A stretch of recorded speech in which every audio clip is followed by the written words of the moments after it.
नमो भगवते वासुदेवाय।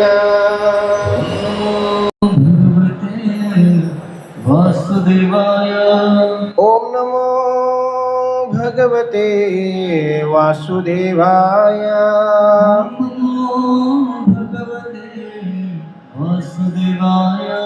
ओम नमो भगवते ओम वासुदेवाय। नमो भगवते वासुदेवाय। नारायणं नमस्कृत्यं नरं चैव नरोत्तमं देवीं सरस्वतीं व्यासं ततो जयमुदीरये। कृष्णाय वासुदेवाय देवकी नंदनाय च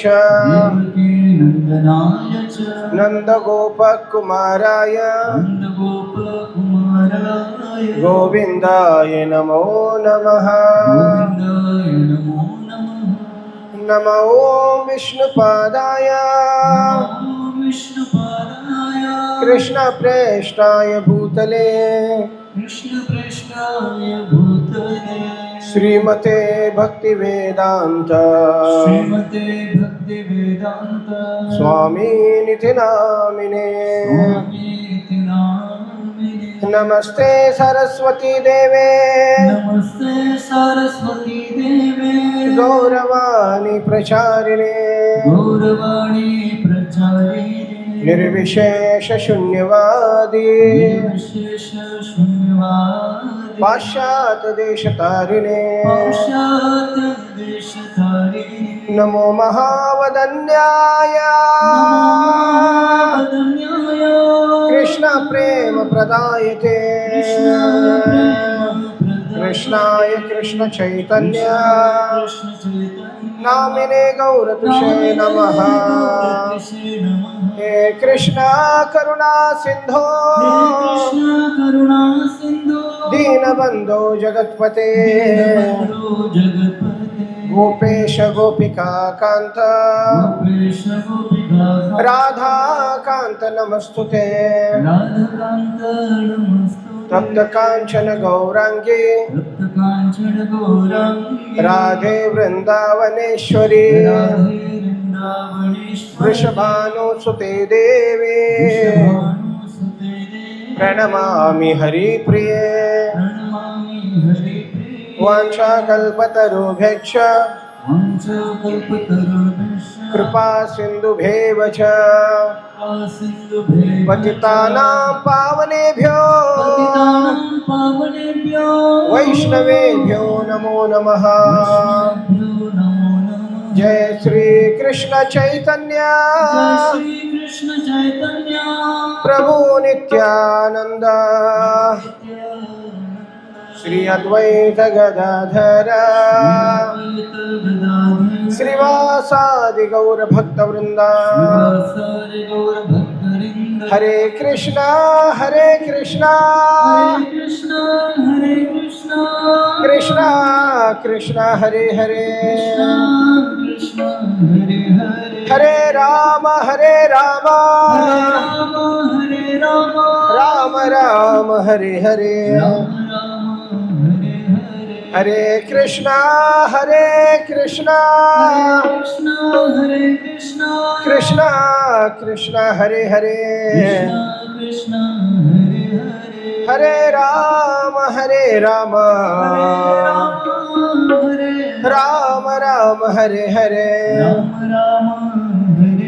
हरे कृष्णा कृष्णा कृष्णा हरे हरे हरे राम राम राम हरे हरे। मूकं करोति वाचालं पंगुं लंघयते गिरिं यत्कृपातमहं वन्दे श्रीगुरो दीनतारिणं परमानन्दमाधवं श्रीचैतन्येश्वरं योऽन्तप्रविश्य मां वचामि मां प्रसुप्ता सञ्जीवयत्यखिलशक्तिधरस्वधाम्ना अन्यंच हस्तचरण श्रवणत्वगादीन् प्राण नमो भगवते पुरुषाय तुभ्यं तथापि कीर्तयामि अंगम यथा मति यथा श्रुतं कीर्तिं हरेर स्वां सत्कर्तुं गिरिमन्यदा विदासतिम्। एक श्लोक है, एक श्लोक है, सब मेरे पीछे बोल सकते हैं तो बोलिए। सर्व वेदांत सारम ही श्रीमद् भागवतम इष्यते तदा रसामृत तृप्तस्य नान्यत्र स्यात् रति क्वचितः।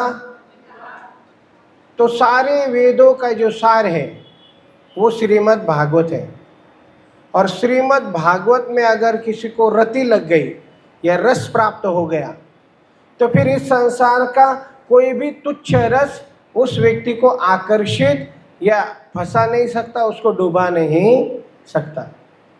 तो आप सभी का मैं हृदय से स्वागत करता हूँ आज के श्रीमद् भागवत कथा में। तो आज हमारा पंचम दिवस है और कल हमने भगवान श्री कृष्ण के आविर्भाव की कथा श्रवण की, तो सबको आनंद आया कल? Everybody was happy? से हरि बोल। हरि भाव नहीं, हरि बोल। ओके, तो थैंक यू सो मच। तो भगवान का जन्म तो होते ही रहता है क्योंकि भगवान निरंतर लीला करते हैं। यह हमारा सौभाग्य है कि भगवान अवतार लेते हैं। वैसे भी भगवान को इस संसार में आने की कोई आवश्यकता, he has no reason to come in this material world. Why? Because he is worshipped by koti, you know. Lakshmi सहस्त्र सत संभ्रम सेव्यमानम गोविंदमादि पुरुषम तमहम भजामि। ईश्वर परमा कृष्ण सच्चिदानंद विग्रह अनादिरादिर गोविंद सर्व कारण कारणम। बोलते हैं कि भगवान परमेश्वर है, ईश्वर परम कृष्ण, वो सच्चिदानंद है, विग्रह अनादिरादिर गोविंद सर्व कारण कारण। सब कारणों के कारण भगवान है। सहस्त्र लक्ष्मियां उनकी सेवा करने के लिए आतुर है। वैकुंठ में करोड़ों करोड़ों अरबों लक्ष्मियां राह दिखती है कि कब भगवान हमारी तरफ देखेंगे। वैकुंठ में धूल नहीं है, वैकुंठ में धूल नहीं है। और भागवत में वर्णन आता है कि फिर भी लक्ष्मियां हाथ में झाड़ू लेके वहाँ पे सफाई करती हैं। तो सहस्त्र कोटि लक्ष्मियां उनकी सेवा करने के लिए आतुर हैं, लेकिन वो वहाँ पे धूल नहीं है, फिर भी झाड़ू लेके सफाई करने के लिए सफाई करती है, क्योंकि भगवान की एक झलक पाने के लिए वो लक्ष्मियां तरसती हैं। तो इसलिए यहाँ पे भगवान को इस संसार में आने की कोई आवश्यकता नहीं है, फिर भी भगवान आते हैं। और गीता में जो का उन्होंने बताया है कारण, वो क्या है कि यदा यदा ही धर्मस्य ग्लानिर्भवति भारत अभ्युत्थानाम धर्मस्य तदात्मानं सृजामि परित्राणाय साधूनां विनाशाय च दुष्कृतां धर्म संस्थापनार्थाय संभवामि युगे। ये बाह्य कारण है, लेकिन वास्तविक भगवान का आंतरंग कारण भगवान ही बोलते हैं। वो बोलते हैं कि मैं जीवों के प्रति इतना दयालु है कि अजो अपि सन्निव्यात्मा भूतानाम ईश्वरो अपि सन प्रकृतिम स्वामी अधिष्ठाय संभवामि आत्ममाया। कि भगवान कहते हैं कि मैं अजन्मा हूँ, मैं प्रकृति से परे हूँ, मैं तीनों लोकों का स्वामी हूँ, सब कुछ मेरे नियंत्रण में है, फिर भी मैं आता हूँ। और उसके पीछे क्या कारण है कि हम जीवों के ऊपर कृपा करने के लिए। तो पहले दिन से आज तक 5वां दिन है आज हमारा। तो पहले दिन हमने संकल्प किया था। क्या संकल्प किया था कि हम रेगुलर 7 दिन आके भागवत कथा सुनो। तो कितने कितने भक्त उस संकल्प में शामिल थे, हाथ ऊपर करो। धन्य है, आपके चरणों में मेरा कोटि कोटि प्रणाम। मतलब कोई भी दिन मिस नहीं हुआ, नहीं। ये भगवान की कृपा है। ऐसा मत सोचे कि हम आए हैं, ये भगवान की क्या है, भगवान की कृपा के बिना भक्ति हो नहीं सकती। ये भगवान की कृपा है कि भगवान की कृपा से ही हम यहाँ तक आ रहे हैं, और यहाँ आकर हम बैठ के कथा श्रवण कर पा रहे हैं, ये भगवान की कृपा है। तो कहते हैं कि क्यों भगवान आते हैं, तो कुंती महारानी कहती है, हाँ, कुंती महारानी कहती है कि इस संसार में सब जीव अपने अपने कर्मों के बंधन से फंसे हुए हैं। ऐसे भयानक भयानक कर्म करके आए हैं हम लोग, और उसके ऐसे ऐसे फल हमें भोगने पड़ रहे हैं, उसकी कोई गिनती नहीं है। कब कैसा कर्म किया था और उसका फल कब आएगा, कर्मणा गहना गति ही। उस कर्म की गति को बड़े बड़े विद्वान भी नहीं समझ सकते अर्जुन, तो इस संसार के साधारण लोग क्या समझ सकते। क्या कर्म कब किया था और कब उसका फल फलीभूत हुआ और वो सामने आया, ये हम बता नहीं सकते। उसमें प्रारब्ध है, उसमें अप्रारब्ध है, उसमें कूटम है, उसमें बीजम है, हाँ, कितने सारा, ये बहुत भयानक चक्र है। और इसलिए चक्र में जो फंसा है, वो कर्म बंधन में जो फंसा है वो जीव, तो एक कर्म किया तो उसके 2 फल है, एक तो पुण्य है, एक तो पाप है। लेकिन पुण्य का फल क्या है, स्वर्ग प्राप्ति। लेकिन स्वर्ग में जाने के बाद जब तक पुण्य है तब तक स्वर्ग में रहो, और पुण्य जैसे खत्म हो गया स्वर्ग से भी नीचे आना पड़ा। क्षीणे पुण्य मरते लोकम विषम। और हम लोग लिख देते स्वर्गवासी, वैकुंठवासी, कैलाशवासी। अपने घर से है कहते, स्वर्ग में जाने के लिए कितना पुण्य लगता है आपको पता है?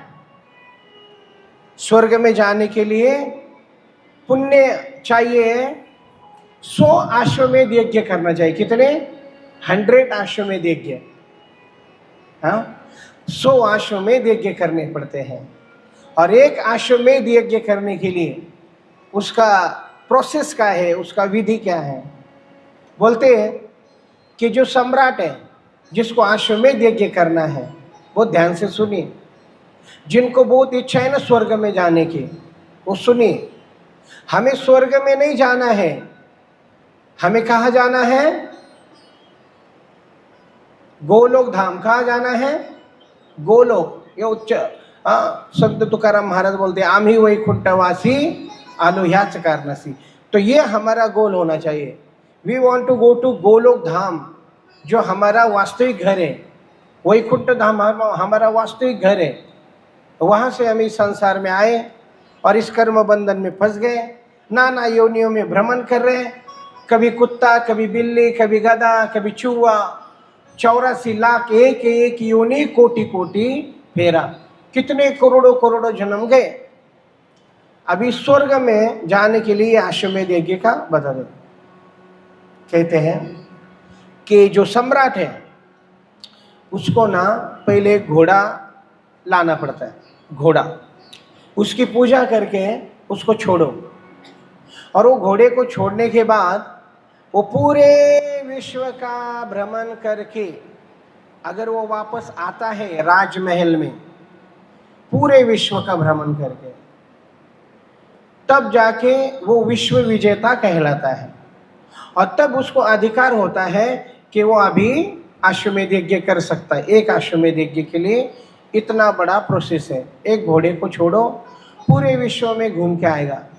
और उस घोड़े को अगर कोई रोक दे, कोई राजा अगर रोक दे, तो इस राजा को जाकर उसके साथ युद्ध करना पड़ेगा, उसको परास्त करना पड़ेगा, और फिर वो घोड़ा वहाँ से छोड़ के फिर वो घोड़ा घूमते घूमते वापस आएगा। अभी के समय में एक अश्वमेध यज्ञ करना हमारे लिए संभव है। सबसे पहले घोड़ा लाओ। तो आजकल घोड़े बहुत महंगे मिलते हैं, 10 लाख, 20 लाख, 1 करोड़, 10 करोड़ के घोड़े मिलते हैं। पहले घोड़ा खरीदी करो, उसको ट्रेनिंग दो। हाँ, अरे आ गया इधर उसको ट्रेनिंग दो। हाँ, नहीं तो बीच में घोड़ी देख के उधर ही भाग जाएगा। मैं बोलता हूँ आप आपके कॉलोनी से घोड़ा छोड़ो, वो कॉलोनी के बाहर भी गया ना तो मैं आपको 10,000 रुपये दूंगा। हाँ, क्योंकि कॉलोनी में ही उसको पकड़ लेंगे। तो इतना बड़ा यज्ञ करना, एक यज्ञ करने के लिए, तो 100 यज्ञ कब होंगे और कब व्यक्ति स्वर्ग में जाएगा? चलो 100 यज्ञ हो भी गए और स्वर्ग में व्यक्ति गया भी, तो उतनी ही पुण्य तक वहाँ रहेगा जितने उसने पुण्य कमाए, और फिर से इस संसार में आना पड़ेगा और फिर वही से शुरू होगा। हाँ, LKG UKG, हाँ, फिर वो पूरा रिपीटेशन शुरू हो जाएगा। फिर वो शादी, फिर वही झगड़े, फिर वही बच्चे, फिर वही सब कुछ रिपीट हो जाएगा और फिर से जन्म, फिर वही शुरू,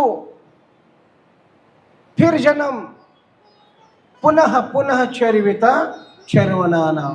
प्रहलाद महाराज कहते हैं, मतिर्न कृष्णे परतो सुतो वा मिथो विपद्य ग्रहव्रताना अदांत गोभी विशतां तमेश्रम पुनः पुनः चर्वित चर्वनाना मतिर्न कृष्णे परतो सुतो वा मिथो विपद्य ग्रहव्रताना अदांत गोभी विशतां तमेश्रम पुनः पुनः चर वितचर्वनाना। एक 5 साल का बच्चा है, उसने जीवन का कुछ अनुभव नहीं किया अभी तक। 5 साल के बच्चे को क्या अनुभव है? लेकिन उस 5 साल के बच्चे के पास इतना बड़ा साक्षात्कार है। व्यक्ति उम्र से नहीं बड़ा होता है, उम्र से नहीं बड़ा होता है, बस बाल पक गए तो वो बड़ा हो गया, ऐसा नहीं है। व्यक्ति साक्षात्कार से बड़ा होता है। हाँ, बस हम उम्र बड़ी होने से कोई बड़ा नहीं होता है। मैच्योरिटी नहीं आती है, बस उम्र बढ़ने से मैच्योरिटी नहीं आती है। साक्षात्कार महत्वपूर्ण। सुखदेव गोस्वामी केवल 16 साल के हैं, लेकिन साक्षात्कार में इतने श्रेष्ठ है कि जब उस सभा में उन्होंने प्रवेश किया तो सारे ऋषि मुनि खड़े हो गए, सब उनके आदर में खड़े हो गए। आप कितना जीवन जिए वो महत्वपूर्ण है, कैसा जिए वो महत्वपूर्ण है। Long life is not important, but how you lived that is important. Hare Krishna Krishna Krishna Hare Hare, Hare Ram Ram Ram Hare Hare. हाँ, लोगों का जीवन जा रहा है लेकिन गंदे आचरण में जा रहा है, क्या फायदा ऐसे जो। तो बोलते मतिर्न कृष्णे परतो सुतो वा। मति हमारी बुद्धि, हाँ, हमारी मति हमारी बुद्धि। जैसे कल परसों हमने देखा भीष्म देव बोल रहे हैं कि मेरी मति आप में लग जाए। हमने वहाँ पे ज़्यादा समय नहीं लिया, तो वहाँ पे वो बोलते हैं कि मेरी मति आप में लग जाए। तो जब आप भगवान के सामने जाते हो तो भगवान को एक ही प्रार्थना करनी है। क्या प्रार्थना करनी है? कि भगवान जल्दी से जल्दी 2 करोड़ की लॉटरी लगने दो। ये प्रार्थना करनी है क्या? नहीं। क्या प्रार्थना करो पता है आपको? जब भगवान के सामने जाते हो ना तो ये प्रार्थना करो कि मेरी मति सती हो जाए। क्या हो जाए? सती हो जाए और वो आप में लग जाए। बोलो गोविंद भगवान की। क्या मांगना है? कि भगवान मेरी मति सती हो जाए और वो आप में लग जाए। भीष्मदेव क्या कहते हैं, अंत समय है भीष्मदेव का, वो कहते हैं कि भगवान मैंने पूरे जीवन भर मेरी मति को संभाल के रखा है, अभी मैं जाने वाला हूँ तो मेरी जो पुत्री है, मेरी जो बेटी है, उसकी शादी हो जाए एक बार तो मैं निश्चिंत होकर इस संसार से चला जाऊंगा। क्योंकि सबसे ज़्यादा पिता को चिंता होती है पुत्री की बेटी की शादी की, हाँ, या पुत्री की शादी की बहुत चिंता होती है कि एक बार इसकी उचित वर के साथ अगर विवाह हो जाए तो मैं निश्चित होकर इस संसार से पलायन कर पाऊँ, ऐसी चिंता रहती। तो मेरी मति है ना, मेरी जो पुत्री है वो बहुत दिनों से मैंने उसको संभाल के रखा है, बहुत सालों से। अभी वो बोले तो ब्रह्मचारी है और इनकी पुत्री कहाँ से आ गई, हाँ, तब बोलते हैं कि मेरी पुत्री कौन है, वो पुत्री है मेरी बुद्धि, मेरी मति, हाँ, समझे, मेरी मति। और बोले ठीक है, कृष्ण बोलते हैं कि मैं तुम्हारी पुत्री के साथ शादी करने के लिए तैयार हूँ, लेकिन उसके गुण क्या है, गुण भी मैच होने चाहिए ना। तो बोलते हैं भगवान मेरी मति अभी तक पवित्र है, वो कभी अपवित्र हुई ही नहीं, मैंने उसको कभी अपवित्र होने नहीं दिया, वो शुद्ध है, वितृष्णा है, पूरी तरह से सती है और वो केवल आपके लिए पूरी तरह से योग्य है, उसको आप स्वीकार करो। मैंने ये मति संसार में रहते हुए भी इस संसार को नहीं दी। मेरी जो पुत्री है वो पूरी तरह से चरित्रवान है, पवित्र है, शुद्ध है, हाँ, आज तक मेरी मति कभी भ्रष्ट हुई ही नहीं। और तब भगवान बोलते हैं कि आप एक बार इसका पानी ग्रहण कर लीजिए ताकि मैं अभी जा सकूं। और तो इसी तरह से हमारी मति सती होनी चाहिए, और सती का अर्थ होता है जो पति के अलावा और किसी का चिंतन मन में भी नहीं करती। और जो स्त्री पति को छोड़कर पर पुरुष का चिंतन करती है, विचार करती है, तो वो तो उल्टा है, हाँ, वो तो उल्टा है, उल्टा पुल्टा है, वो पाटोळं झाले तिकडे। इसलिए मति सती होनी चाहिए, मनुष्य की भी मति सती होनी चाहिए।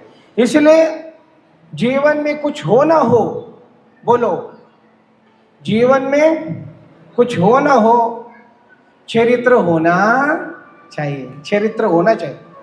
भले आपके पास कुछ हो ना हो, लेकिन चरित्र पवित्र होना चाहिए। जिसका चरित्र पवित्र नहीं है वो शापित है इस संसार में। कैसा है वो शापित है, और जो उसका संग करेगा वो भी शापित हो जाएगा।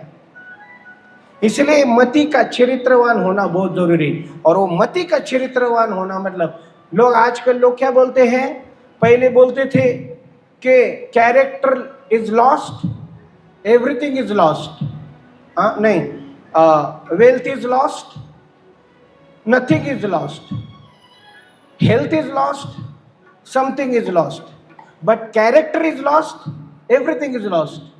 और आज के जमाने में लोग क्या कहते हैं, character is lost, nothing is lost, काही फरक पड़त नहीं। Health is lost, something is lost, but wealth is lost, everything is lost. तो भगवान केवल ये देखते हैं कि इसने मेरे लिए कितना पतिव्रता धर्म को पालन किया है। तो भगवान मेरी मति पूरी तरह से शुद्ध है, मैंने उसको किसी को नहीं दिया, मैंने उसको कभी अपवित्र नहीं किया, इसलिए आप क्या करो, स्वीकार करो। तुझे रूप चित्तीरा मुखे तुझे नाम, तुझे रूप चित्तीरा मुखे तुझे नाम, देह प्रपंचाचा दास, देह प्रपंचाचा दास,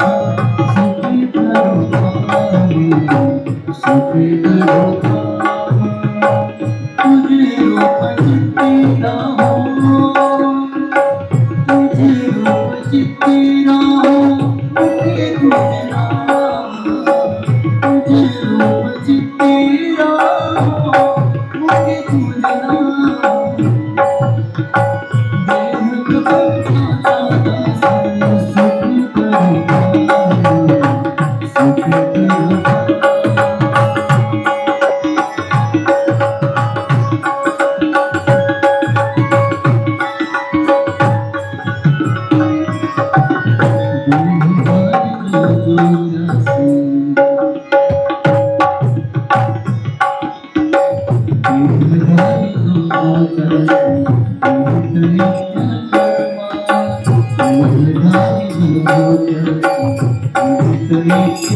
धर्मा सदाचारी हूँ अवगणा धर्मा सदाचारी हूँ अवगणा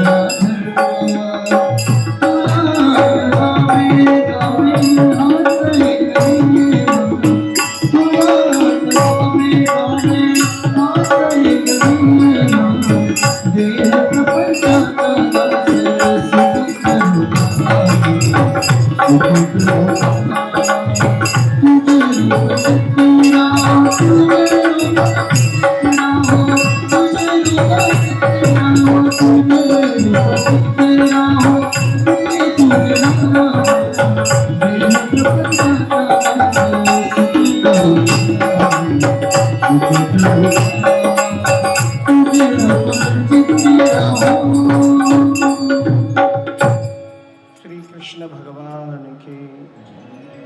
तो are you able to follow me? बोलो हाँ। मति को भगवान में लगाना चाहते हो? हाँ, यही है भागवत कथा का उद्देश्य। बिल्कुल भी ये मति संसार में नहीं देनी है। संसार ने किसी का भला नहीं किया है। मति दे दो सिर्फ किसको? हाँ, श्री कृष्ण गोविंद हरे मुरारी, हे नाथ नारायण वासुदेवा। श्री कृष्ण गोविंद हरे मुरारी, हे नाथ नारायण।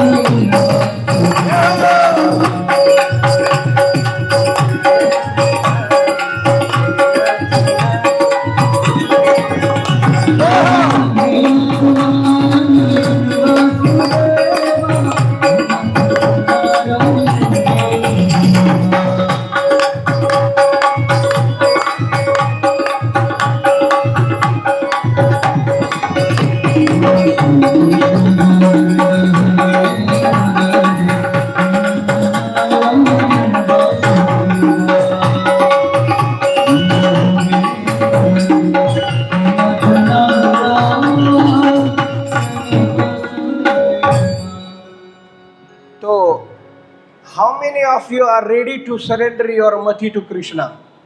आप कितने भक्त तैयार हैं कि आपकी मति इस भागवत कथा के माध्यम से भगवान को समर्पित करना चाहते हो, भीष्म देव के समान? बोलो, एवरीबडी इज रेडी? देखो अभी कृष्ण के सिवा अभी कोई नहीं है ना, बोला। तो भगवान देखो, भगवान है ना जलस लवर है। जलस लवर समझते हो? जलस लवर मतलब मेरे सिवा अभी दूसरा कोई नहीं है ना। मुरलीधर छलिया मोहन, हम भी तुमको दिल दे बैठे। मुरलीधर छलिया सौखी। तो भगवान को देना है अपनी मति। किसको देना है? कृष्ण को। किसको? कृष्ण को दे दो, भगवान को अर्पण कर दो।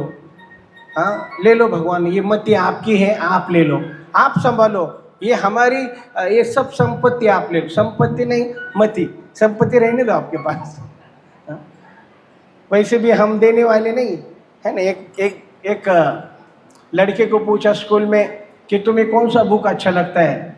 वो बोला मेरे पिताजी का चेक बुक, और मुझे कोई बुक अच्छा नहीं लगता।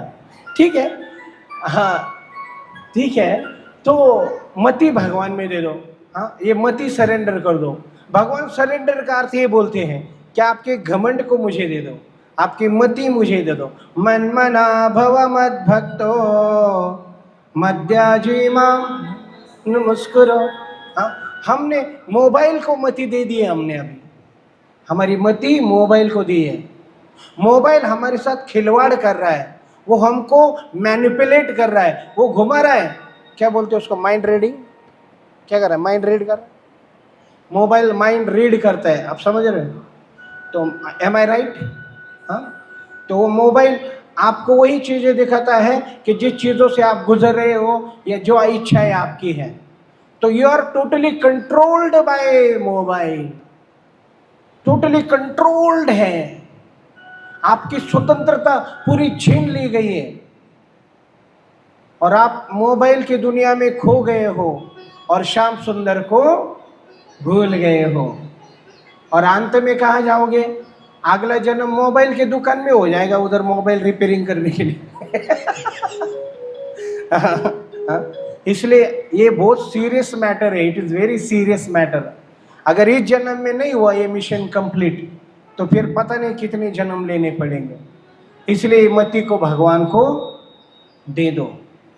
ये मति शुद्ध है, पवित्र है, इसको दे दो भगवान को, कृष्ण को दे दो और इसी जन्म में दे दो। हरे कृष्णा कृष्णा कृष्णा हरे हरे, हरे राम राम राम हरे हरे। हाँ, और यही है कृष्ण जन्मोत्सव। तो मैं बोल रहा था कि आप स्वर्ग में भी जाएंगे तो वापस आना पड़ेगा। हमें जाना है वैकुंठ गोलोक धाम में, वहाँ पे हमारा वास्तविक घर है। और वास्तविक हमारे माता पिता कौन है? राधा और कृष्ण। गीता में भगवान बोलते हैं कि मम एव अंश जीवलोके जीवभूत सनातन, ये सारे जीव मेरे अंश हैं। और पिताहमस्य जगत, माता धाता पितामह वेद्यम पवित्र ओंकार ऋक्साम यजुरेव चः, फिर सर्व योनिषु कौन्तेय मूर्तय संभवन्त्यः तासाम ब्रह्म महद् योनि अहम बीज प्रदापितः। तो वी आर ऑल अमृतस्य पुत्रस्य, हम सब भगवान के अंश हैं, भगवान के पुत्र हैं। और इस संसार में हम दुख भोगने के लिए नहीं है, लेकिन केवल कर्मों के कारण दुख भोगना पड़ रहा है। और कर्म हम कैसे कर रहे हैं, वो कर्म कैसे लगता है उसका जरा टेक्निक समझो। हर कर्म के लिए रिएक्शन है, every action has equal and corresponding reaction. हर कर्म के लिए फल है। तो बोलो कर्म ही ना करें, लेकिन भगवान बोलते हैं बिना कर्म के तो शरीर का भी पोषण नहीं हो सकता, कर्म तो करना ही पड़ेगा। लेकिन कर्म करेंगे तो फंसेंगे और नहीं करेंगे तो मरेंगे। और कर्म न करना ऐसा हो ही नहीं सकता। हमारी आंखें, हमारी जो पलकें हैं, हमारी जो आईलैश है जिसको हम ब्लिंक कर रहे हैं, वो भी एक कर्म है। और वो कर्म होगा ही। सांस ले रहे वो भी कर्म है। आप you can not escape karma, you have to go by it. तो आपको करना ही पड़ेगा। लेकिन भगवान कितने दयालु हैं। गीता में भगवान बोलते हैं, अरे कर्मण्येवाधिकारस्ते मा फलेषु कदाचन मा कर्म फल हेतुर्भूर् मा ते संगस्व कर्मणि। यही गीता है। कितने दयालु है भगवान। भगवान बोलते हैं कर्म का सिद्धांत लगेगा अर्जुन, लेकिन तू अगर मेरे लिए कर्म करेगा तो तुझे कोई बंधन नहीं लगेगा। बोलो श्री कृष्ण भगवान की। ये गीता भगवान की दया है। क्या है? दया है। It is a love letter from Krishna. भगवान की दया है। हर एक श्लोक में भगवान की दया। भगवान बोलते हैं अर्जुन तू मेरा भक्त है। हाँ, अरे भक्तों से मेरा सखा है, और इसलिए मैं तुम्हें रहस्य बता रहा हूँ। अरे अर्जुन के माध्यम से हम सबको भगवद गीता बता रहे हो। कहाँ समय बर्बाद कर रहे हो, कहाँ नष्ट कर रहे हो। हाँ, हमारा हर एक क्षण भगवान के लिए है। हमारा हर एक शरीर का हर एक अंग भगवान के लिए है। हमारा मन बुद्धि सब कुछ भगवान के लिए है। और तब जाके उनके गर्भ में भगवान प्रकट होते हैं। वही है जन्म अष्टमी। बोलो देवकी माता की, वसुदेव भगवान की। हाँ, पूरी तरह से समर्पित ऐसे भक्त हैं वसुदेव और देवकी। बहुत भयानक तपश्चर्या किया उन्होंने। हजारों साल तक पति पत्नी ने ब्रह्मचर्य का पालन किया। सूखे पत्ते खाकर उन्होंने जीवन यापन किया। धूप में, ठंडे में ऐसा घनघोर तप किया। तब जाके भगवान नारायण प्रकट हुए और तब उनको पूछा कि आपको क्या वरदान चाहिए। तब भगवान को उन्होंने कहा कि आपके जैसा पुत्र हमें प्राप्त हो जाए। भगवान बोले मेरे जैसा दूसरा कोई नहीं है, तो मैं आपका पुत्र बन के आऊँगा। और वो आए भगवान 3 बार। एक कृष्ण गर्भ में, एक वामन भगवान, और कल साक्षात श्री कृष्ण भगवान की भगवान के रूप में। और वहाँ भगवान को लेके गए वसुदेव। भगवान ने कहा मुझे गोकुल में लेके जाओ। ऐसी घनघोर बारिश हुई है और सब सो गए, सब निद्रस्त हो गए।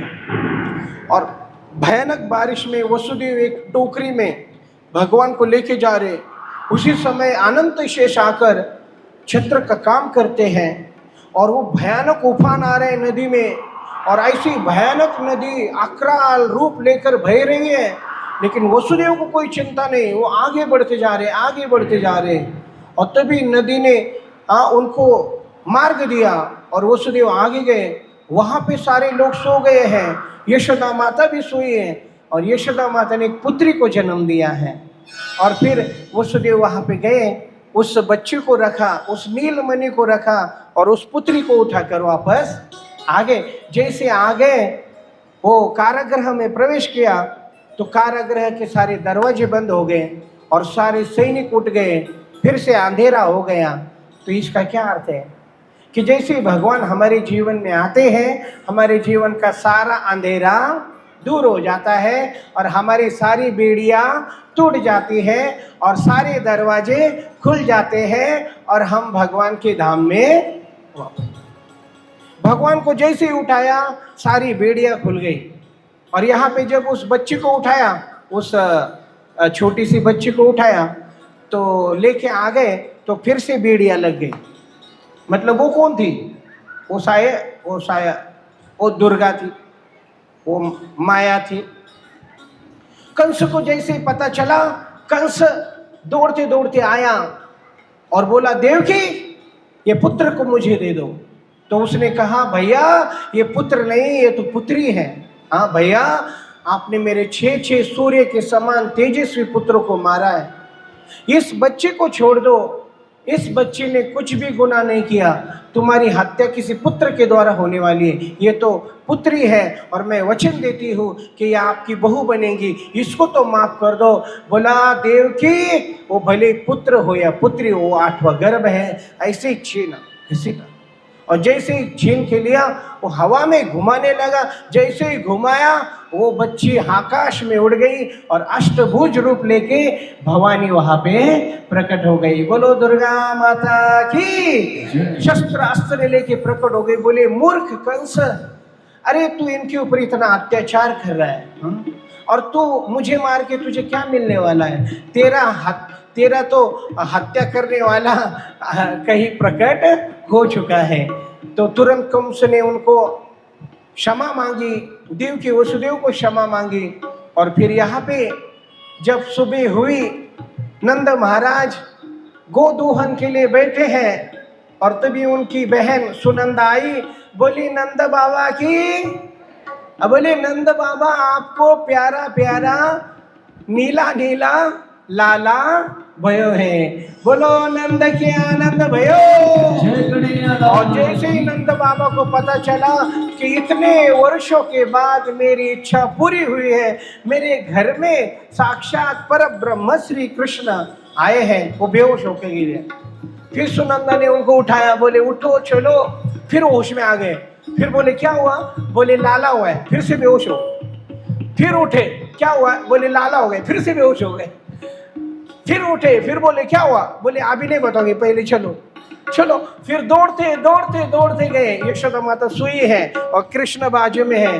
उनके सुंदर सुंदर कमल जैसे आंखें हैं, धनुष के जैसे भवे हैं, ब्यूटीफुल फेस लाइक लोटस, और lovely cheeks and rosy lips, ऐसा ब्यूटीफुल फेस है। घुंघराले बाल है, छोटे छोटे कोमल कोमल हाथ है और वो किलकारी भर रहे हैं। और तभी नंद महाराज ने उनको उठा के गोद में लिया। और यशोदा माता ने जब आंखें खोली तो किसका दर्शन किया? सोते सोते भगवान मिल गए यशोदा माता को। बोलो श्री कृष्ण भगवान की। बड़ी आनंद वहाँ पे हुआ। सारे नंद गांव में, सारे वृंदावन में खबर फैली कि नंद को लाला भयो, यशोदा का लाला भयो है। तो सारी गोपियां ने ऐसा श्रृंगार किया है, उसका वर्णन सुखदेव गोस्वामी करते हैं। अपने बालों में सुंदर ऐसे फूलों की सज्जा की, सुंदर ऐसे वस्त्र पहने हैं और इतना सुंदर सुसज्जित होकर सुबह सुबह वो बधाई देने के लिए सारी गोपियां रास्ते पे निकली है उपहार लेके। और इतने फूल उनके बालों में है और वो इतनी जल्दी जल्दी चल रही है और पूरा उनका शरीर इतना सुंदर लग रहा है। तो दो चलती चलती वो फूल नीचे गिर गए, पूरा रास्ता फूलों से भर गया। और जब गोप बालक आ रहे हैं तो उनको लगा नंदा महाराज ने हमारे स्वागत के लिए पूरे रास्ते पे फूल बिछाए हैं। और जैसे वो पहुंचे वहां नंद के भवन में और सबने बोला लल्ला की सुन के मैं आई यशोदा मैया रे बधाई। लल्ला की सुन के आई यशोदा मैया रे बधाई। तेरे बधाई मैया तेरे बधाई, तेरे बधाई मैया तेरे बधाई। लल्ला की सुन के आई यशोदा तेरे बधाई।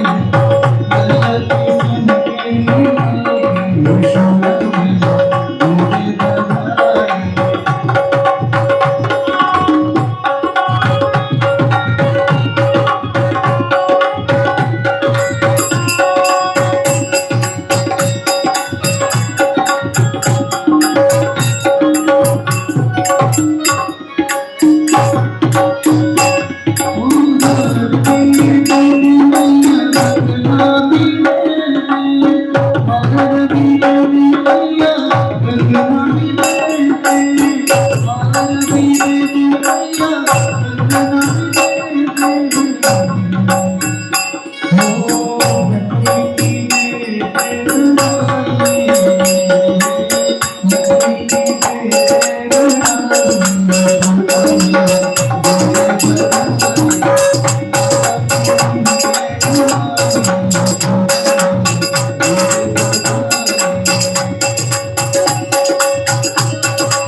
यशोदा मैया तेरो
माता यशोदा तेरे सुपुत्र पाले गर्भावनी यशोदा मैया तेरे सुपुत्र पाले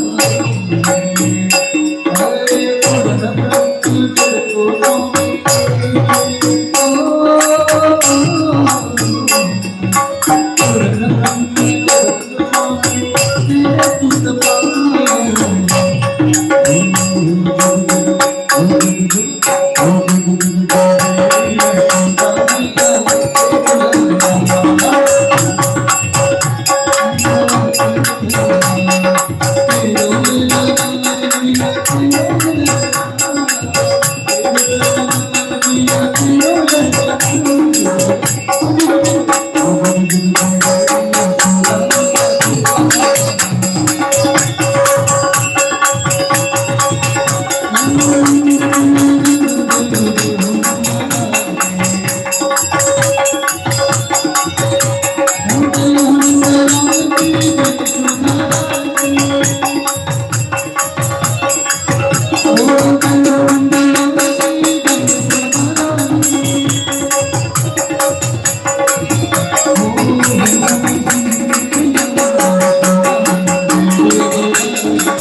बड़ा उत्सव वहाँ पे मनाया गया और दाने न सुशोभितः लाखों लाखों गाया नंद महाराज ने दान दिया है। कैसे उनके पूरे शरीर को सोने से सोने के चादर से ढक के और उनके सिंग जो है वो चांदी से मढ़े हुए हैं। ऐसे 2 लाख गाय दान दिया है। और नंद महाराज ने सबने स्नान किया, पुत्र को अभिषेक किया। कल हमने अभिषेक किया भगवान का, और अभिषेक करके सब मंत्र उच्चारण करने के लिए ब्राह्मण बुलाए गए। ब्राह्मणों ने स्वस्ति वाचन किया है और ये संस्कार बहुत आवश्यक है।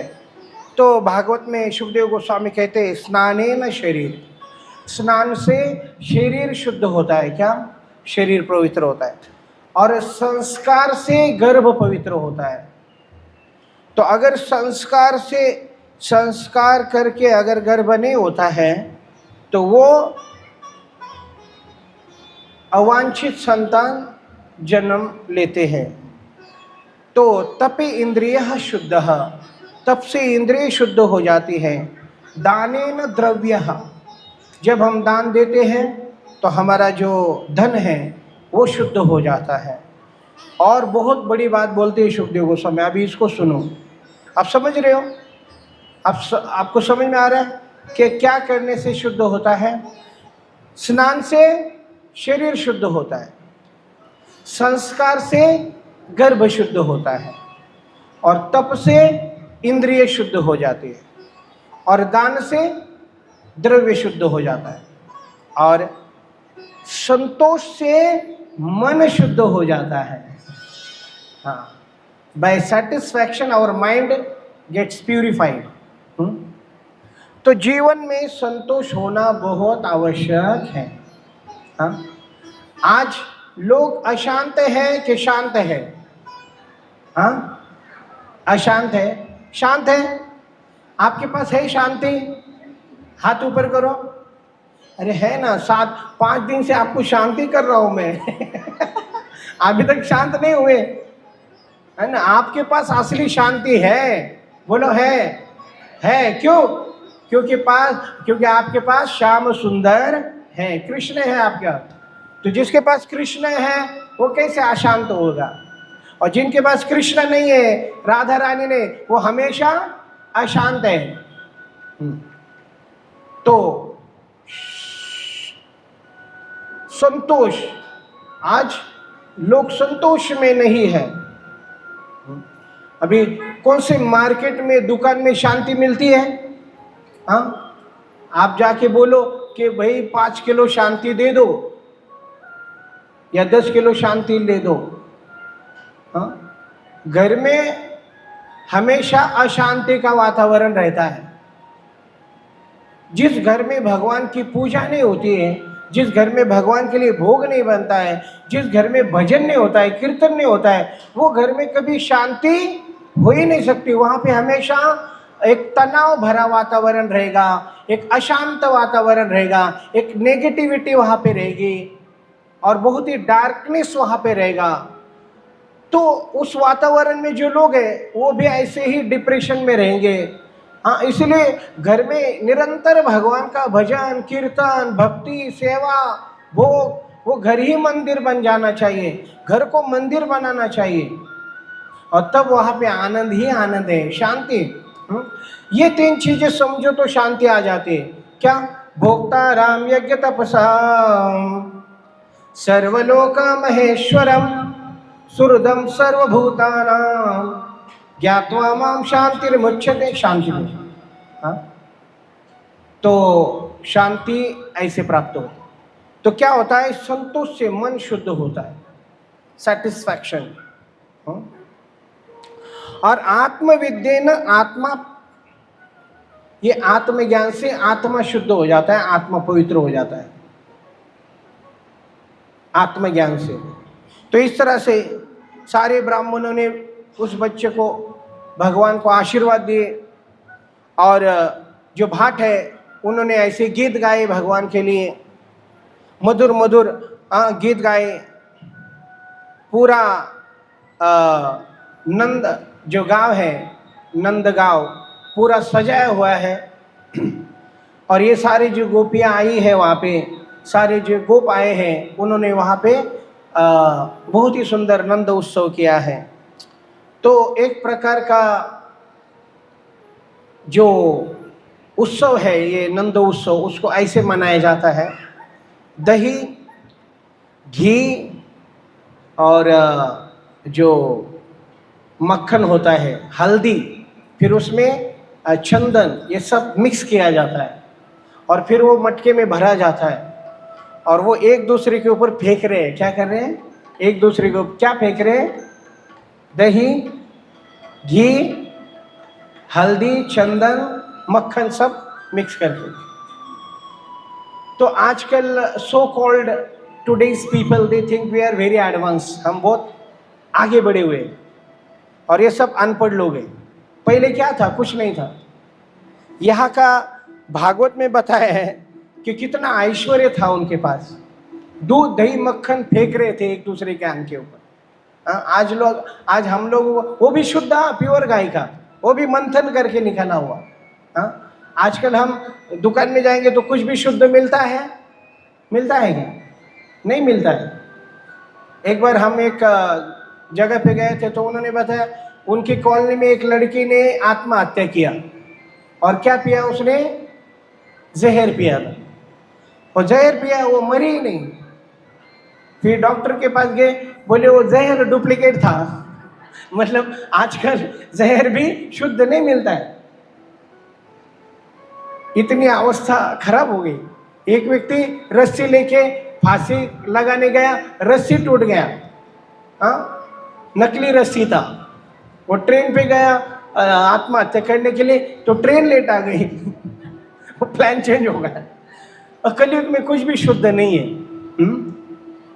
वो दही और ये सब फेंक के उत्सव उन्होंने मनाया और नंद महाराज ने बहुत दान दिया है वहाँ पे। बोले ऐसे पर्वत से पर्वत दान दिए हैं, हीरे, मोती, जवाहरात पूरा लुटा दिया है। और इस तरह से इतना बड़ा उत्सव वहाँ पे हुआ और तभी वसुदेव को बड़ी चिंता हुई और वसुदेव जी ने एक दूत को भेजा और कहा कि नंद महाराज, आप इतना बड़ा उत्सव मत मनाइए क्योंकि कंस बड़ा निकृष्ट राजा है और वो कभी भी आक्रमण कर सकता है, इसलिए आप ये उत्सव को बंद कर दीजिए और वो जो नंद कंस है उसके सैनिक यहाँ ना आवे, इसलिए आप ही कर देने के लिए मथुरा जाइए। और इस तरह से नंद महाराज मथुरा के लिए निकल पड़े। सारे दूध दही धन लेके वो निकल पड़े। और जैसे ही वो मथुरा पहुंचे, वसुदेव जी के साथ उनकी भेंट हो गई। कंस ने पूरा जो रात का भगवान के जो आविर्भाव का जो प्रसंग है वो अपने मित्रों को बताया। उसके मित्र कौन है? सारे राक्षस है, आघासुर, बकासुर, व्यामासुर, शल, तोशल, चाणूर, मुष्टिक, ये सब उसके मित्र हैं। और सबको बुला के उसने पूरा प्रसंग सुनाया। और वो कहता है कि आप बहुत एजुकेटेड लोग हैं, आप बहुत सुशिक्षित लोग हैं, तो कृपया करके आप बताओ इस परिस्थिति मुझे क्या करना चाहिए। तो उस समय उसकी बुद्धि शुद्ध हुई थी, लेकिन इस बार उसने गलत संग किया। तो उन्होंने कहा कि हम 10 दिन के अंदर जो भी बच्चे पैदा हुए हैं उनकी हत्या कर देंगे, ऐसा कहा। तो बोले ये हत्या कौन करेगा? तो उसके लिए बोले कोई तो किलर चाहिए, बच्चों को मारने वाला, शूटर है ना आजकल की भाषा में। तो बोले किसको लाएंगे? तो सब बोले मैं जाऊंगा, मैं जाऊंगा। और तभी सबके बीच में एक मॉडल आ गई। वो कौन थी? कौन थी? बोलो, पूतना की। अरे हाँ, पूतना आई और बोली मैं मारूंगी बच्चों को। क्यों? मेरा पेशा ही बच्चे मार, because I like it to kill children. और पूतना को फिर भेजा गया। और पूतना कैसे? बोले बाल घातिनी, बालकों को मारने वाली, बच्चों के मुंडी को तोड़ के उनकी खून पीने वाली, ऐसी पूतना। उसको कहते खेचरी। खेचरी मतलब क्या? जो आकाश में उड़ सकती है। तो बोलते ना भूचर है, जलचर है, ऐसी खेचरी। और वो खेचरी मतलब आज भी ऐसी चुड़ैले हैं, उसको चुड़ैल कहते हैं ना, चुड़ैल, विचेस, विच, और मराठीमध्ये हडळ म्हणतात, आहेत अजून आहेत, दिसतात मध्ये आधी उड़ताना। और वो पेड़ की टहनी को तोड़ के उसके ऊपर बैठ के उड़ सकती है, वो झाड़ू के ऊपर भी उड़ सकती है। और ये खेचरी पूतना वो उड़ के गई वृंदावन। और ये जो वृंदावन में गई है किसके लिए गई है? What was her mission? To kill Krishna. वो गई और जैसे परीक्षित महाराज ने ऐसा सुना कि पूतना भगवान को मारने के लिए गई है, तभी परीक्षित महाराज चिंतित हो गए। अब क्या हो गया? क्योंकि परीक्षित महाराज वात्सल्य भाव में आ गए और भगवान के प्रति उनका वात्सल्य भाव जागृत हो गया और वो एकदम चिंतित हो गए। उनके चेहरे के ऊपर उदासी आ गई। और उसी समय परीक्षित महाराज समझ गए। परीक्षित महाराज ने तब क्या कहा कि बोले जहाँ पे भगवान का कीर्तन होता है, केवल कीर्तन, नाम संकीर्तन, हरे कृष्णा कृष्णा कृष्णा हरे हरे, हरे राम राम राम हरे हरे। जहाँ पे भगवान का कीर्तन होता है, जहाँ पे भगवान का नाम संकीर्तन होता है, वहाँ पे भूत प्रेत पिशाच और डायने और राक्षस का कभी प्रभाव हो ही नहीं सकता। और इसलिए जहाँ पे स्वयं भगवान है वहाँ पे तो क्या कहा जाए। परीक्षित महाराज निश्चिंत हो गए और पूतना पहुँच गए। लेकिन वो पूतना का इतना भयानक रूप है, उसकी आंखें बहुत भयानक है, उसके दांत भयानक है, उसके ताम्र के जैसे बाल हैं और इतना उसका बड़ा शरीर है, पूरा पेट बाहर निकला हुआ है। और ऐसी वो पूतना आ गई ब्रज में भगवान को मारने के लिए। अभी वो ऐसे रूप में प्रवेश नहीं कर सकती ब्रज में, लेकिन ये चुड़ैले, ये विचेस के पास कुछ शक्तियां होती है। तो उसने क्या किया? अपना रूप बदल लिया और ऐसा रूप लिया है कि शुकदेव गोस्वामी 2 श्लोकों में केवल उसके रूप का ही वर्णन कर रहे, इतनी सुंदर। और कहते हैं कैसा? बोले उसके जो बाल है, उसकी जो वेणी है, वो उसके पैरों तक लंबी है और उसके बालों में मल्लिकाओं के फूलों की सजावट है। उसके आंखें हिरनी जैसी है, उसके एब्रोज लाइक अ बाउ, उसका मुख कमल एकदम कमल के समान खिल रहा है। और उसका हर एक अंग इतना सुंदर है, उसकी कमर बहुत पतली है, शायद वहीं से निकला है वो 1 नंबर कमर, ऐसा मेरे शायद ऐसा।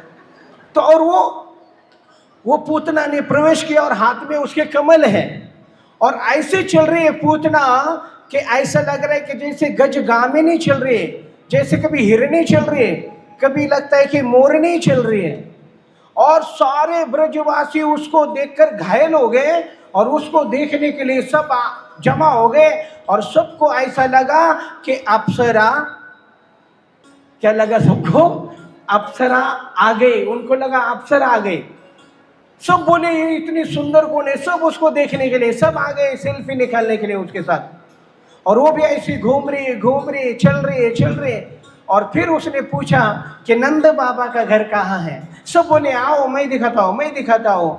और ऐसे करते करते नंद महाराज के घर में लेके गए, और जैसे नंद महाराज के घर में प्रवेश किया तो देखा नंद, यशोदा माता और रोहिणी वहां पे मंथन कर रहे थे। उन्होंने देखा पूतना को, वो उठकर खड़ी हो गई, और उनको उसके पहले शुभदेव गोस्वामी कहते हैं कि वो जो ब्रजवासी उनमें चर्चा हो रही थी, उनको लग रहा है ये कौन है इतनी सुंदर, ये कोई देवी है या कोई अप्सरा है? मुझे लगता है कि साक्षात भवानी है जो हमारे ब्रज में आई है। किसी ने कहा नहीं ये तो सरस्वती लग रही है, फिर एक ने कहा अरे चुप बैठो, वो तो साक्षात लक्ष्मी लग रही है। हाथ में कमल नहीं दिख रहा है क्या? ये कमल लेके आ रही है साक्षात लक्ष्मी। और क्यों ना आए लक्ष्मी? क्योंकि हमारे ब्रज में साक्षात नारायण भगवान आ गए, इसलिए आई है। और इस तरह से वो चलती चलती गई, और यशोदा माता खड़ी हो गई, रोहिणी खड़ी हो गई, और तब वो कहती है कि मैं स्वर्ग की अप्सरा हूँ, और मेरे दूध में ऐसी शक्ति है कि जो भी दूध पान करेगा वो कभी बीमार नहीं पड़ेगा। तुरंत रोहिणी और यशोदा माता लेके गई, और जैसे वो गई तो वो झूले में तो कृष्ण थे, और जैसे वो कृष्ण के सामने गई और उसने भगवान को देखा, भगवान ने उसको देखा, जब एक दूसरे से आंखें मिली उसी समय भगवान श्री कृष्ण ने अपनी आंखें बंद कर ली। जैसे आंखें बंद कर ली, आचार्यों ने तुरंत पेन उठाया और उसके ऊपर टीका की।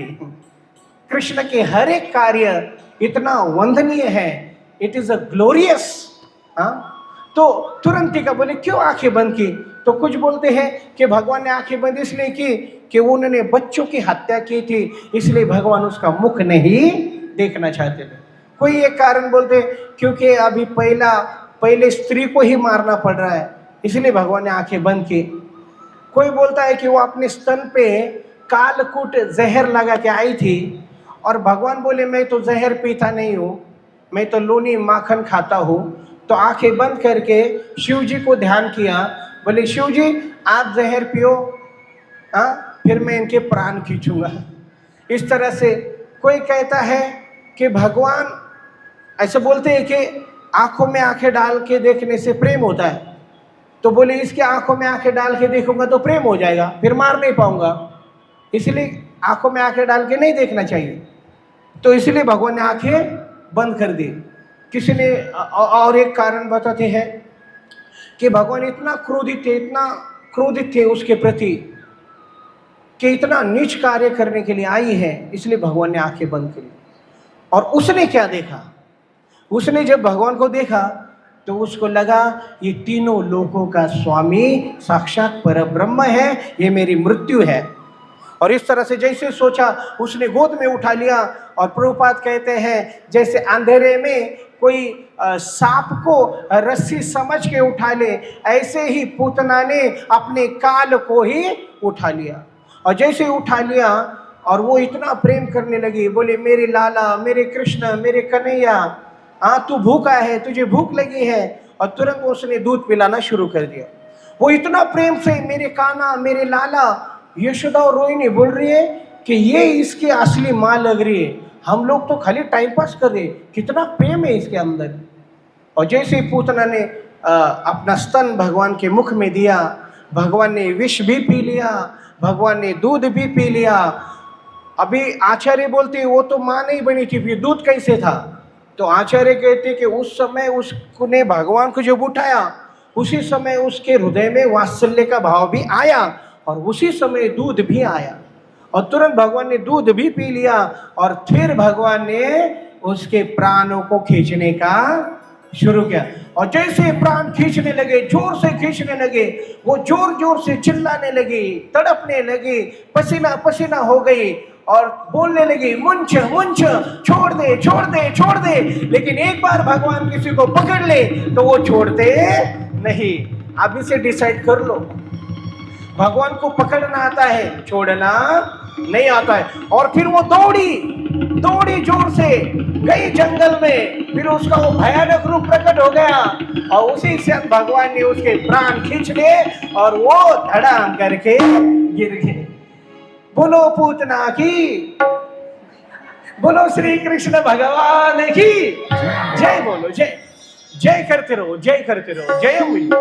और ऐसी भयानक 12 मील वो पूतना, तब सुखदेव गोस्वामी वर्णन करते हैं कि उसकी आंखें कुएं के समान लग रहे, उसके स्तन पिक ऑफ द पर्वत के समान लग रहे, उसका जो पेट है वो सूखे हुए तालाब के जैसा लग रहा है, उसकी जो जंगा है 2 नदी के तट लग रहे, उसके हाथ एक पुल के समान लग रहे और उसके दांत वो हल के समान लग रहे और उसके बाल एक ताम्र रंग के जंगल के समान लग रहे और भगवान आराम से छाती पे खेल रहे। और उसी समय सब आए और उनको उठा के लेके गए भगवान को। फिर भगवान को गाय के गोमूत्र से और रज से और सुंदर गोबर से उनका स्नान कराया गया, 13 जगह पे उनको तिलक कराया गया और इस तरह से पूतना का उद्धार हो गया। भगवान ने पूतना को अपना माँ का स्थान दिया। बोलो श्री कृष्ण भगवान की। बोले ले भी गतिम धात्री उचिताम तो अन्यम कामवा दयालुम शरणम प्रपद्ये। हाँ, अरे ऐसा दयालु कौन होगा कि जो मारने के लिए आया उसको भी अपने माँ का स्थान दिया। वो आई थी अपनी क्रूरता की सीमा दिखाने के लिए। भगवान बोले तू अपनी क्रूरता की सीमा दिखा, मैं अपनी कृपा की सीमा दिखाऊंगा। कि तू मुझे मारने के लिए आई है और माँ का वेश लेके आई है, अरे तू नाटक क्यों कर रहे, मैं तुझे अपनी सगी माँ बना दे। ये है गोविंद। गोविंद बोलो हरि गोपाल बोलो, गोविंद बोलो हरि गोपाल बोलो, गोविंद बोलो हरि गोपाल बोलो, गोविंद बोलो हरि गोपाल बोलो, गोविंद बोलो हरि गोपाल बोलो, गोविंद बोलो हरि गोपाल बोलो, गोविंद बोलो हरि गोपाल बोलो, गोविंद बोलो हरि गोपाल बोलो, राधा रमण हरि गोविंद बोलो, राधा रमण हरि गोविंद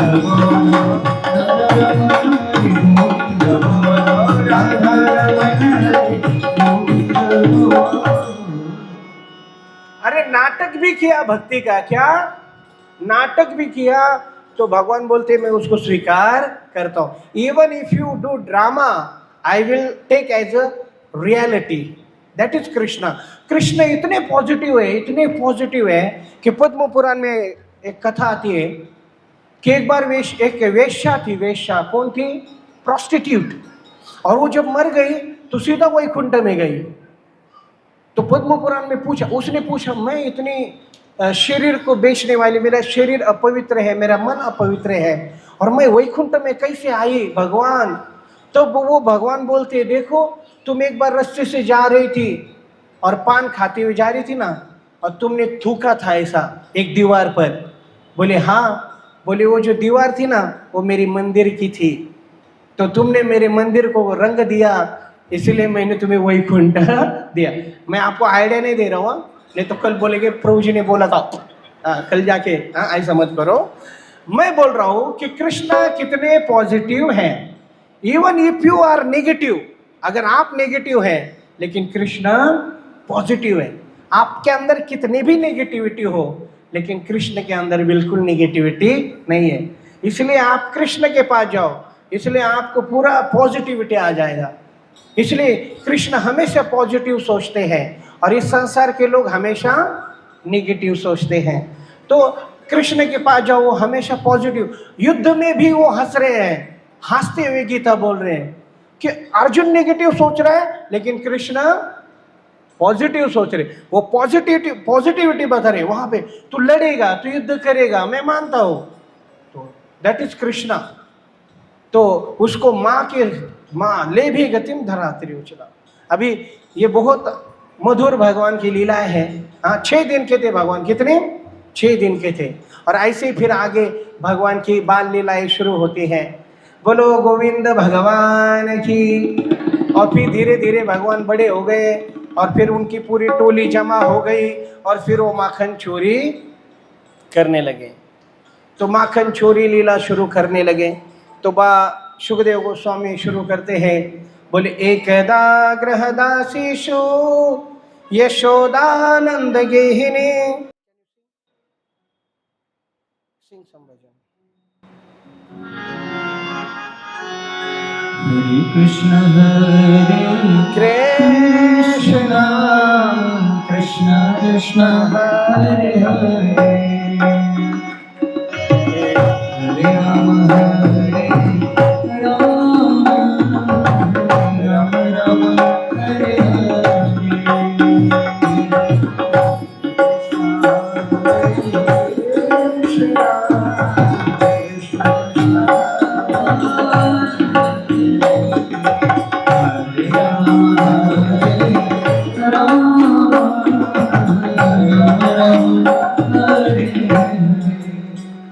तो दिवाली का दिन है, बड़ा सुंदर ऐसे प्रातः काल। एकदा गृहदासीषु यशोदानंद गेहिनी कर्म अंतर नियुक्ता सो निर्मंथ स्वयं दधी।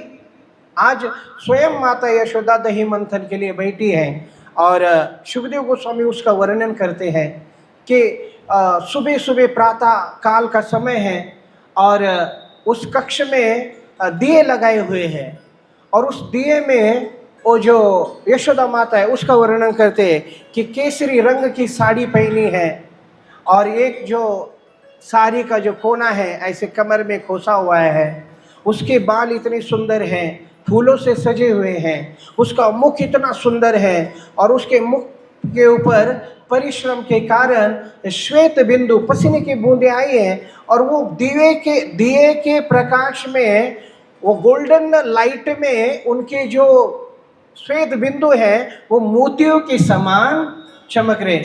और यशोदा माता इतनी सुंदर लग रही है और वो दही मंथन करते हुए क्या कर रही है, बोलते यानी यानी यह गीतानि तद बाल चरितानि च दही निर्मंथने काले स्मरंती तानि गायता। तो दही मंथन कर रही, आंखें बंद है लेकिन पूरी समाधि लग गई यशोदा माता को। बोलते हाथ में मथनी और मन में मोहन। हाथ में मथनी, मन में मोहन, भाग्य सराहे गोकुल का कनकन। क्या भाग्य आज यशोदा माता का कि पर ब्रह्म साक्षात भगवान श्री कृष्ण आज यशोदा के आंगन में खेल रहे। सुखदेव गोस्वामी कहते अहो भाग्यम नंद गोप व्रज कसाम यन्मित्रम परमानंदम पूर्णम ब्रह्म सनातना। उस गोद में खेले भगवान और बोलते मैया आज स्वयं दही बिलोए और कान्हा की याद में खोए। और छनक छनक के बाजे कंगन प्यारे। वो जब दही मंथन कर रही है तो उसके कंगन ऐसे छन छन आवाज कर रहे हैं। तो छनक छनक के बाजे कंगन प्यारे, याद आए नटकट के खेल सारे। और कभी माखन चोरी, कभी मिट्टी खाना, मैया को वो याद आया उनका मंद मंद मुस्काना।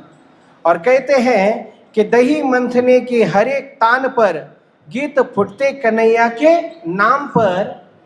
और भूल गई मैया सुध बुध अपनी, रस बरसाए प्रेम की मथनी।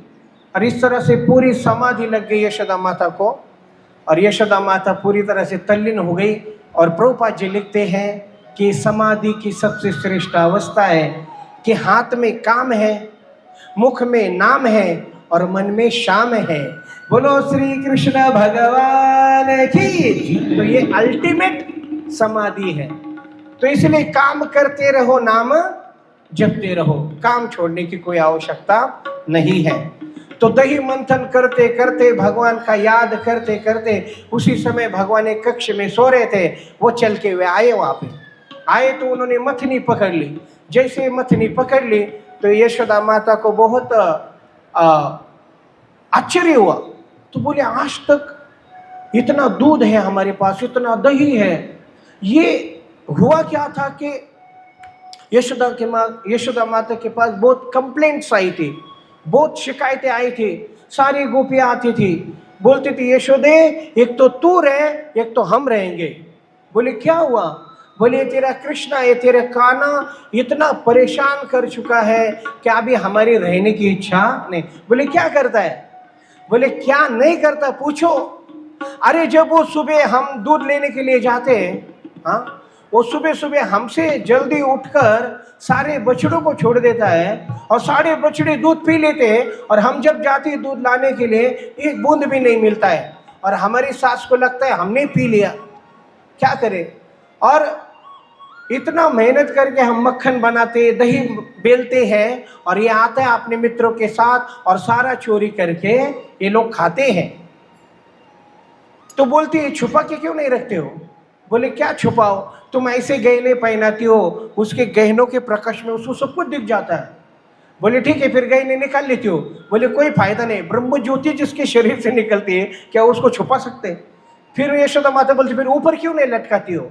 बोले ऊपर लटकाती हो लेकिन ये लोग बहुत शाने, ये क्या करते, दही आंधी करते, एक के ऊपर एक चढ़ जाते हैं और पूरा दही खा लेते हैं।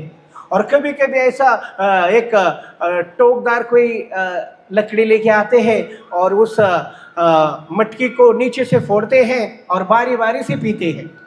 तो यशोदा माता बोलती है फिर दे दो ना थोड़ा, क्या फर्क पड़ता है, बच्चे छोटे मांग रहे हैं तो दे दो, अपने हाथ से दे दो। बोले हम ऐसा करते हैं, हम जब देने जाते हैं ना तब ये बहुत एटीट्यूड दिखाते हैं। बोले हम लोग मेहनत का खाते हैं, हम फ्री का खाते हैं नहीं, मेहनत करके खाते हैं हम लोग, चोरी करके। यशोदा माता ने बोला कभी पकड़ा क्या आपने? बोले बहुत बार पकड़ा, लेकिन जैसे ही पकड़ा ऐसा मुस्काता है, नंदरानी तेरो काना झगर गयो रे, नंदरानी तेरो काना झगर गयो रे, मुस्कान है या की लगे प्यारी प्यारी, पागल भैया पे सगरी ब्रजनारी, या की बंसी पे जियारा अटक गयो रे, नंदरानी तेरो काना झगर गयो रे, नंदरानी तेरो काना झगर गयो रे। बोली मुस्कान है या की लगे, बोली जैसे पकड़ा ना ऐसा स्माइल करता है ना, समाधि लग जाती है, बस देखते रहते और धीरे से निकल जाता है। 2 घंटे के बाद पता चलता है गेला तो गेला। बोले कभी पकड़ा गया? बोले कितनी बार पकड़ा है। एक बार तो एक गोपी के घर में थे और वो मक्खन चोरी कर रहे थे, तो वो गोपी आके बोली देखो मैंने पकड़ा आपको, मैंने पकड़ा आपको, अभी नहीं छोड़ोगी? तो बोले अरे देख किसका घर है? बोले तू देख, बोले तू देख, तो भगवान बोले तू देख, वो बोली तू देख। भगवान ने देखा तो बोला सॉरी सॉरी ये तेरा ही घर है, मैं गलती से आ गया। बोले मड़के में हाथ डाल के माखन खा रहा है। तो भगवान बोले एक्चुअली क्या हो गया, मेरा बछड़ा गुम हो गया तो उसको ढूंढ रहा हूँ। बोले मड़के में बछड़ा, और हाथ निकाला तो एक लकड़ी का बछड़ा था, बोले ये ढूंढ रहा था। एक बार सारे गोपियों ने मिलके बोले इसको पकड़ना ही है, कुछ भी करो। तो क्या किया, वो गई और मार्केट से घंटियां लेके आ गई, सारी घंटियां छोटी छोटी, और उन्होंने खिड़की के ऊपर घंटियां लगाई, दरवाजे के ऊपर, वो मटकी के ऊपर, सब तरफ घंटियां लगाई। बोले ये आएंगे, घंटियां बजेंगे, हम पकड़ेंगे, फिर इनको लेके जाएंगे। और सारी घंटियां लगे और ये सारे छुप के बैठ गए गोपियां, और ये सारे ग्वाल बाल आए। और आने के बाद देखा तो मधुमंगल एक ब्राह्मण का बेटा है, उसका पेट बड़ा है, शिखा बड़ी है, ऐसा गुटगुटी थे मराठी मध्ये। वो बोलता है Krishna today something is wrong बोले व्हाट, क्या होगा? बोले आज कल दाल में काला नहीं, इस पूरी दाल ही काली लग रही। बोले क्या हो गया? बोले आज घंटियां सब तरफ दिख रही, हमने आज तक कभी घंटियां देखी नहीं। भगवान बोले मैं हूं ना, डरने की कोई बात नहीं, ये घंटियों के देवता अपने अंडर है। और उसी समय घंटियों के देवताओं को बुलाया, बोले मैं चोरी करूंगा, आपको बजना। बोले स्वामी आपका आदेश से राखों पर। भगवान खिड़की से गए, घंटियां नहीं बजी, भगवान चढ़ गए ऊपर, मटकियों से माखन भी निकाला, घंटियां नहीं बजी, और जैसे खाने लगे उसी समय घंटियां बजने लगी, सारी घंटियां बजने लगी, और सब गोपियां भागे, पकड़ो पकड़ो पकड़ो, और भगवान को पकड़ लिया। तो भगवान को बोला कि भगवान बोले रुको रुको, पहले मुझे इन घंटियों के देवताओं को देखने दो, वो बजे क्यों। उनको बोला, बोले मैंने बोला था ना आपको बजना नहीं, मैंने बोला था बजना नहीं। बोले भगवान आप खिड़की से गए, हम बजे क्या? नहीं। आप ऊपर चढ़े, हम बजे क्या? नहीं। बोले आपने माखन निकाला, हम बजे क्या? नहीं। लेकिन जब आप खाते हो ना तो शास्त्र का आदेश है कि घंटी बजनी चाहिए, इसलिए हम बजे। तो भगवान बोले पता है कि अभी ये लोग कितनी घंटे बजाएंगे हमारी। और एक बार तो एक गोपी को इतना गुस्सा आया था, वो गई भगवान को लेके, बोले यशोदे तू आ जा। भगवान बोले देखो मुझे मत लेके जाओ, मैं वार्निंग करता हूँ। बोले नहीं आज तो तू पकड़ में आया है, चल। लेके गई यशोदा माता को, बोले देखो मैंने पकड़ा है, देखो मैंने पकड़ा है। यशोदा माता बोले मैंने, तू देख तू देख। तो उसने मुड़ के देखा तो उसका ही बेटा था। बोले तू कुठून आला? मी खेळत होतो, तू सोडत ओढत घेऊन आली मला। फिर बोले चल, वो लेके गई उसको खींच के, और बाहर जाने के बाद फिर से मुड़ के देखा तो कृष्ण बोले हाउ आर यू। बोले तू? बोले हाँ मैंने बोला था ना मेरे साथ पंगा नहीं, अगर अगली बार पकड़ा तो तुझे नवरेचं रूप घेईन म्हणे। तो इस तरह से भाव आज यशोदा माता मक्खन चोरी कर रही है, सॉरी, आज स्वयं मक्खन बिलो रही है। और उसी समय भगवान आए, उनको गोद में बिठाया, फिर वहाँ पे दूध उफान रहा था, फिर भगवान गए और यशोदा माता ने भगवान को बांध दिया। फिर वो दो यमल अर्जुन का उद्धार हुआ और इस तरह से दामोदर लीला संपूर्ण हुए। बोलो श्री कृष्ण भगवान की। सब खड़े हो जाए और नृत्य कीजिए। सब खड़े हो जाए। वृंदावन की कुछ गली में खड़ो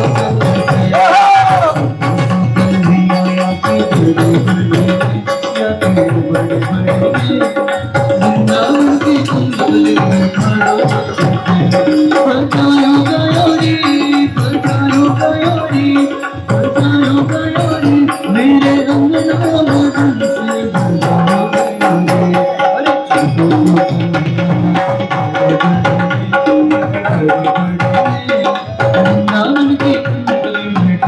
अरे बोलो श्री कृष्ण भगवान की। तो आज देखो ध्यान से सुना, हमारे पास समय बहुत कम है, इसलिए मैंने वो शॉर्टकट मारा, क्योंकि ये जो दामोदर लीला है, ये दामोदर लीला ही 7 दिन हम सुन सकते हैं, लेकिन हमारे पास समय बहुत कम है। और इसलिए मेरा आपके प्रति रिक्वेस्ट है कि देखो प्रसाद के समय भीड़ ना करे और गड़बड़ ना करे। कल हमारे भक्तों को बहुत तकलीफ हुआ क्योंकि आपका संस्कार भूल गए, आपके संस्कार दिखाइए। ये संस्कार का स्थान है, यहाँ पे भगवान की कथा हो रही है। और अगर आप ऐसा शैतानी खेल खेलेंगे तो ये अच्छा है? बताओ अच्छा है या भगवान खुश हो गए इससे? हाँ, तो आप आपके संस्कार दिखाओ, हम हमारे संस्कार दिखा रहे। हमारे भक्त रात को 12 बजे तक वहाँ पे सेवाएं कर रहे। ये सारी सेवाएं कौन कर रहा है? हम लोग आ रहे और जा रहे। नहीं, आपको कोई तकलीफ नहीं देना है, लेकिन आप भक्तों को तकलीफ मत दीजिए, नहीं तो क्या फायदा इस कार्यक्रम का? क्या फायदा हो बोलो? क्या आप संस्कार नहीं जानते हो? तो प्रसाद कहीं भाग के जाने वाला नहीं है, सबके लिए प्रसाद है और बहुत है। हजारों लोगों का प्रसाद है, भगवान का प्रसाद है। तो इसलिए आप झगड़ा नहीं करेंगे ना? बोलो नहीं, नहीं ना? हाँ, शांति से जाइए, शांति से लीजिए और शांति से खाइए और शांति से घर जाइए, इतना आनंद है। दूसरी बात, आज दामोदर लीला है। क्या है? दामोदर। आपको दिया दिया जाएगा। क्या दिया जाएगा? तो दिया आपको कैसे अर्पण करना है, जहाँ पे है वहीं से अर्पण करो, आगे आने की आवश्यकता नहीं। और सबसे ज़्यादा महत्वपूर्ण बात ये है की आग लावू नका कुठे। सांभाळून करा। दिवा लावताना कोणाच्या केसाला, साडीला, इथे कुठे इकडे यहाँ पे बहुत सारा कपड़े हैं। बी केयरफुल, बहुत ही ध्यानपूर्वक जरा बुद्धि को ध्यान में रखो, भगवान को भक्ति भाव से अपना प्रेम अर्पण करो दिया के माध्यम से, बहुत ही प्रेम से यशोदा माता को। और उसके बाद दिया अर्पण करो। और कुछ डब्बे रखे हैं यहाँ पे, उसमें आपको डालना है। आई थिंक वहाँ पे स्टील के डब्बे रखे हैं, वहाँ पे डालिए। और बिल्कुल भी घाई नहीं, गड़बड़ नहीं, सब शांती से होने दो। यही आपके चरणों में मेरी प्रार्थना है। आणि माझ्याकडून काही चुकलं असलं, तुम्हाला काय करायचं करा, मी घाबरत नाही कोणाला, पण काय करू नका, 2 दिवस बाकी अजून। Thank you so much. बोलो राधा दामोदर भगवान की, श्री कृष्ण भगवान की, ग्रंथराज श्रीमद् भागवतम की जय। गो प्रेमानंदे।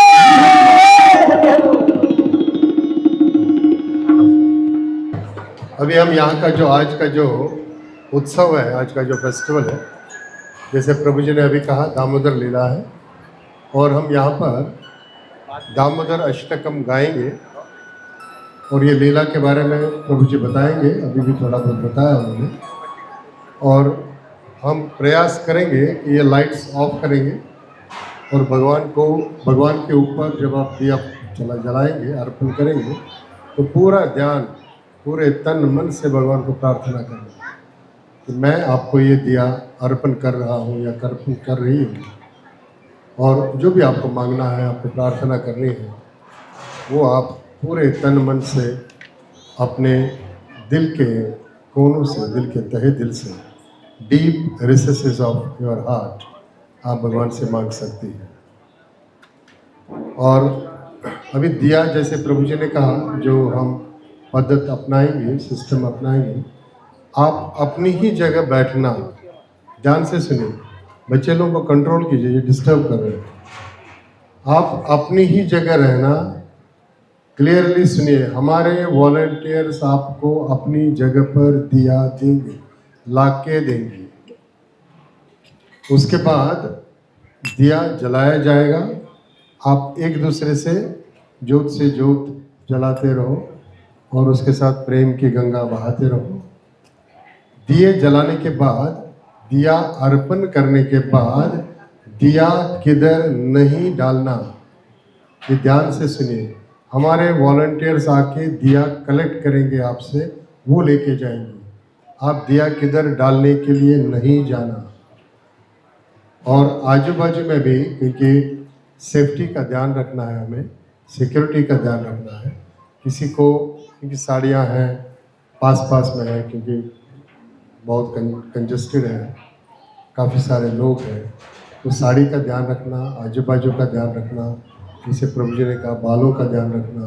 मतलब कुछ भी हो सकता है, वैसे होगा नहीं, यहाँ भगवान कृष्ण स्वयं है, फिर भी हमारा कर्तव्य है हम अपना काम ध्यान से करें। तो बड़ी होशियारी से, शांति से दिया लेना। दिया आपको दिया जाएगा, जलाया जाएगा, दिया आप अर्पण कीजिए और अपनी ही जगह खड़े रहिए। वॉलंटियर दिया आपसे लेगा और लेके जाएगा। ये सबको क्लियर हुआ? किसी को भी डाउट है? क्योंकि ये बहुत आवश्यक सूचना है। अभी हम पहले फेस्टिवल, मतलब ये जो आज का दीपदान का उत्सव है, ये मनाएंगे, और उसके बाद आरती का प्रसंग होगा। और आरती के टाइम जो हमारे विशेष अतिथि होंगे उनको मैं डाइस पर बुलाऊंगा। पहले हम उसको पूछे, लाइट्स ऑफ कर सकते हैं क्या? अभी हमारे वॉलंटियर्स जो है, प्लीज दिए डिस्ट्रीब्यूट कीजिए। हाँ, वो कब बोला? अभी नहीं, अभी दिया डिस्ट्रीब्यूट करने के बाद लाइट्स ऑफ कीजिए।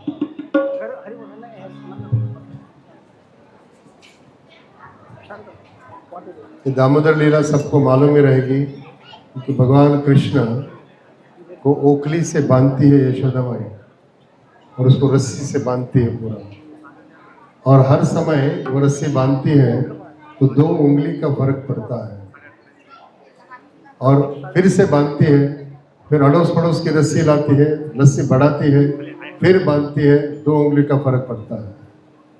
इस प्रकार से आजू बाजू के गांव से भी रस्सी मांगती है, फिर रस्सी बांधती है, फिर 2 उंगली का फर्क पड़ता है। और इस प्रकार से जब पूरा थक गई, यशोदा माई हार गई, उसके वो गजरे का जो पूरा वो फूल गिर गए, और साड़ी भी ऐसे पूरी हट गई, थक गई, वो पसीने आ गए। फिर फिर कान्हा कहते हैं चलो बंध जाते हैं, और खुद ही वो फिर बंध जाते हैं। और इतनी सुंदर लीला है ये, कान्हा किस प्रकार से ओखली से बनते हैं और फिर ओखली क्यों बगीचे में जाती है, वो दो जो पेड़ रहते हैं उनको गिराते हैं। बड़ी लंबी लीला है, तो ये उसी का प्रतीक है। उसी लीला को हम यहाँ एनेक्ट कर रहे हैं और उसको यहाँ पर मना रहे हैं। इसे दीपदान भी कहते हैं। ये कार्तिक महीने में होता है और उस समय हम भगवान को पूरे महीने घी का दीप रहता है, घी का लैंप, तेल का नहीं, घी लैंप्स भगवान को अर्पण किए जाते हैं। हमने भी शुद्ध घी में दीपक बनाए हैं, आप सबको दिए जाएंगे। पर्टिकुलरली बच्चों को देते टाइम ध्यान रखना, या वो कैसे घुमाते हैं या भगवान को दिखाते हैं, उसमें जो पेरेंट्स उनके साथ में हैं वो बच्चों के ऊपर ध्यान दीजिए। अभी आपको दिए जा रहे हैं और उसके 1-2 फिर जलाएंगे, देन वी विल सी अगर लाइट्स ऑफ किया जाए। आप चालू के साथ फूले ब्रजमानम नमामीश्वरं सच्चिदानंद रूपम सद्गुणरं गोकुले नमामीश्वरं सच्चिदानन्दरूपं सद्गुणरं नमामीश्वरं सच्चिदानन्दरूपं सद्गुणरं गोकुले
कलेक्ट करने वाले शुरू करो। हरे कृष्णा कृष्ण कृष्ण हरे राम